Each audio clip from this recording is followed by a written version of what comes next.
അമിത്ഷാനെ വെല്ലുവിളിച്ചൊന്നും ഒരു സിനിമക്ക് ഇത്രയും അതിനുള്ള പ്രധാനമന്ത്രിയുടെ ഓഫീസ് ഈ സിനിമക്ക് അഗൻസ്റ്റ് അന്വേഷണ ഉത്തരവിട്ട്.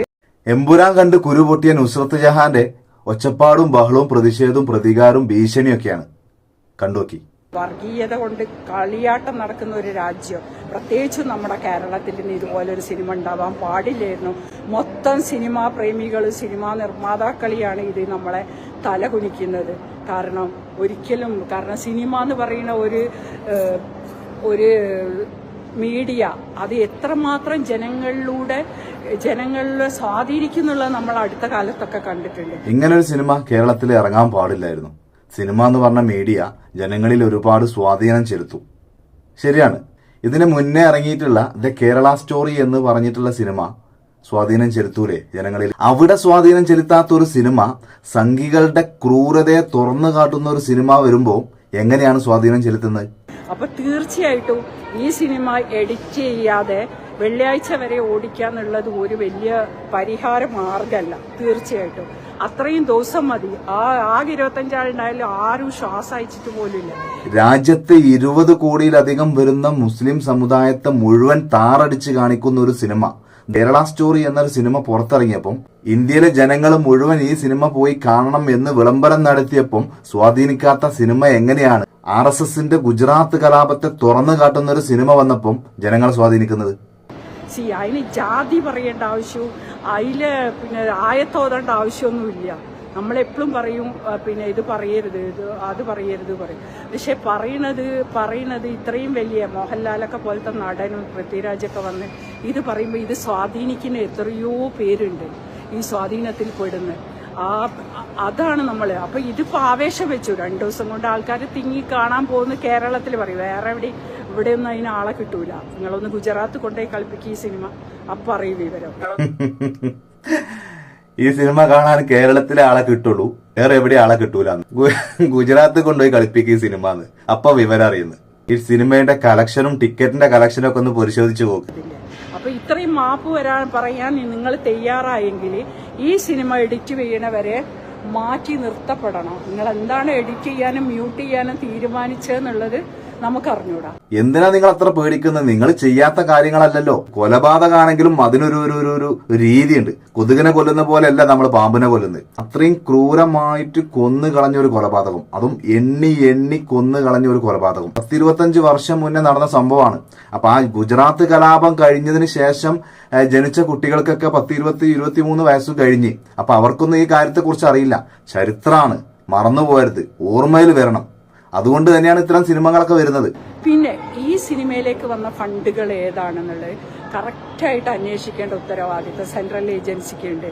കേരളത്തിലും അന്വേഷിക്കണം, നല്ലതാണ്. ഇതൊക്കെ കേന്ദ്രത്തിനോടുള്ളതാണ്, സംഘ് പരിവാറിനോടുള്ളതെന്ന് പറഞ്ഞിട്ട് ഈ സിനിമയുടെ വിദേശ ഫണ്ടിനെ കുറിച്ച് അന്വേഷിക്കണം, പൃഥ്വിരാജിന്റെ സാമ്പത്തിക സ്രോതസ്സിനെ കുറിച്ച് അന്വേഷിക്കണം, മോഹൻലാലിന്റെ വിദേശ നയത്തെ കുറിച്ച് അന്വേഷിക്കണം. എന്തൊക്കെ കാര്യങ്ങൾ അന്വേഷിക്കേണ്ടത്? കേരള സ്റ്റോറി വന്നപ്പോ ഈ പ്രശ്നങ്ങളൊന്നുമില്ല. ആരെ കുറിച്ച് അന്വേഷിക്കേണ്ട, അവരെ നിങ്ങൾക്ക് തോന്നിയ കുറെ കാര്യങ്ങൾ സിനിമയിലൂടെ പടച്ചങ്ങട് വിടും. അതാണ് സത്യം എന്ന് ബാക്കിയുള്ളവരൊക്കെ വിശ്വസിക്കണം. ഡീപ് സ്റ്റേറ്റ് ഫണ്ടുകൾ ഒഴുകിയതും എല്ലാം പറയണ ഒരു കാലം നമ്മളെ മുമ്പിലിരിക്കണേ.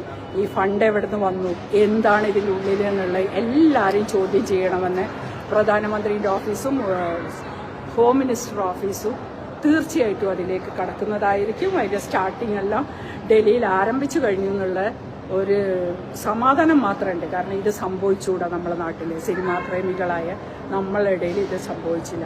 മോഹൻലാലൊക്കെ നമ്മുടെ ഏട്ടനോ അനിയനോ അച്ഛനോ ഒക്കെ ആയിട്ടാണ് നമ്മളൊക്കെ വളർന്നത് തന്നെ ആ ഒരു കലാകാരന്റെ കൂടെ. അതെ അതെ അതെ, മോഹൻലാലും ഏട്ടനോ അനിയനോ അച്ഛനോ ഒക്കെയാണ്. അപ്പൊ അതുകൊണ്ട് നിങ്ങൾക്ക് ഇഷ്ടപ്പെടുന്ന, നിങ്ങളെ പ്രീതിപ്പെടുത്തുന്ന സിനിമകൾ മാത്രമേ വരാൻ പാടുള്ളൂ. പിന്നെ ഒരു കാര്യം, ബജ്രംഗി ബൈജാൻ, ബജ്രംഗി എന്ന പദത്തിനോട് യൂസ് ചെയ്തിട്ട് ഒരു ദൈവത്തിന്റെ അവതാര പുരുഷനായ സത്യത്തിനും ഡിവോട്ടിയായിട്ട് ശക്തമായി നിന്ന ഒരാളുടെ പേരിലാണ് ഇത്രയും അതിക്രമങ്ങൾ കാട്ടിക്കൂട്ടിയതെന്നുള്ളത് വളരെ മോശമാണ്. ആ പേരും ഈ സിനിമയിൽ എഡിറ്റ് ചെയ്യുമ്പോൾ മാറ്റാൻ മറക്കണ്ട. അല്ലെങ്കിൽ നമ്മളൊക്കെ തന്നെ ഇതിനിറങ്ങും.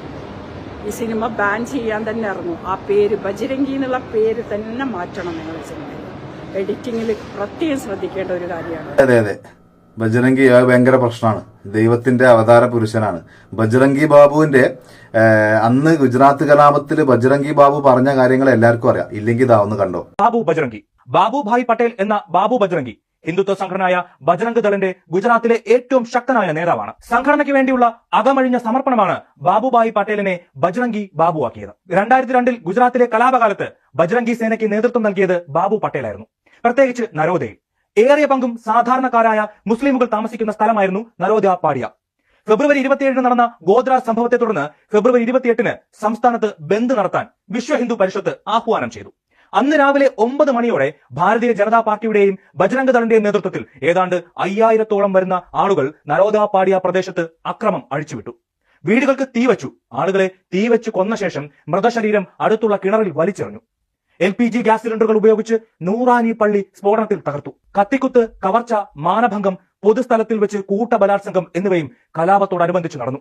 ആളുകളെ കൂട്ടത്തോടെ ഓടിച്ച് വലിയ കുഴികളിൽ തള്ളിയിട്ട ശേഷം LPG സിലിണ്ടറുകൾ ഉപയോഗിച്ച് തീ കൊളുത്തി ജീവനോടെ ചുട്ടുകൊന്നു.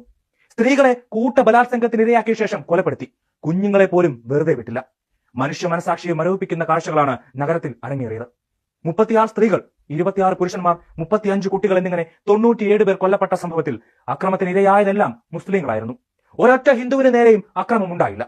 ഹിന്ദു ഭവനങ്ങളൊന്നും തീയിൽ അമർന്നില്ല. അക്രമികൾ 10 മണിക്കൂറോളം നരനായാട്ട് നടത്തിയ ശേഷമാണ് സർക്കാർ അവിടെ കർഫ്യൂ പ്രഖ്യാപിക്കുന്നത്. ഇതിനുവേണ്ട ആയുധങ്ങൾ നൽകിയത് അന്നത്തെ ഗുജറാത്ത് നിയമസഭയിലെ MLA ആയിരുന്ന മായ കോത്നാനിയും ബാബു പട്ടേലും ചേർന്നാണ് എന്നായിരുന്നു റിപ്പോർട്ടുകൾ. ഇരുവരുമാണ് കലാപത്തിന് ആഹ്വാനം നൽകിയതും നേതൃത്വം നൽകിയതുമെന്ന് സാക്ഷിമൊഴികളും ഉണ്ടായിരുന്നു. 2007 തെഹൽക്ക് നടത്തിയ സ്റ്റിംഗ് ഓപ്പറേഷനിൽ നരോദ പാടിയ കൂട്ടക്കൊലയിൽ ബാബു പട്ടേൽ തനിക്കുള്ള പങ്ക് ഏറെ സന്തോഷത്തോടെയും അഭിമാനത്തോടെയും പങ്കുവയ്ക്കുന്ന ഒരു വീഡിയോ പുറത്തു വന്നിരുന്നു. ഞങ്ങളൊരു മുസ്ലിം കട പോലും ഒഴിവാക്കിയില്ല, എല്ലാം കത്തിച്ചു, ഞങ്ങൾ വെട്ടി, കത്തിച്ചു, തീയിട്ടു. അവരെ കത്തിക്കുന്നതിൽ ഞങ്ങൾ വിശ്വസിക്കുന്നു. കാരണം ഈ തെണ്ടികൾ ദഹിപ്പിക്കപ്പെടാൻ ആഗ്രഹിക്കുന്നില്ല. അവർ അതിനെ ഭയപ്പെടുന്നു. എന്നെ വധശിക്ഷയ്ക്ക് വിധിക്കട്ടെ, എന്നെ തൂക്കിലേറ്റിയാലും എനിക്ക് പ്രശ്നമില്ല എന്നാണ് ബാബു വീഡിയോയിൽ പറയുന്നത്. എന്തായാലും സിനിമയുടെ 10-17 ഭാഗങ്ങളൊക്കെ കട്ട് ചെയ്ത് കളഞ്ഞാലും ഇല്ലെങ്കിലും ഇത് കാണേണ്ടവരൊക്കെ കണ്ടു കഴിഞ്ഞ് ഇനി കാണാത്തവരും അത് കാണും, അറിയാത്തവർ അറിയും. എന്തായാലും ചരിത്രങ്ങളൊക്കെ ചെയ്ത ക്രൂരതകളൊക്കെ ആളുകൾ മറന്നു തുടങ്ങുമ്പം ഇത്തരത്തിലുള്ള ചില സിനിമകൾ രംഗപ്രവേശം ചെയ്യും. ഇതിനെതിരെ പ്രതികരിക്കാൻ ആളുകൾ വരും, കൂടുതൽ ആളുകളിലേക്ക് എത്തും. ചരിത്രങ്ങളൊന്നും മായ്ച്ചു കളയാൻ പറ്റൂല, കഴിയൂല. ആരും അതിനെ എതിർക്കും വേണ്ട, ആരും അതിന് തയ്യാറാവും വേണ്ട, ഒന്നും നടക്കൂല.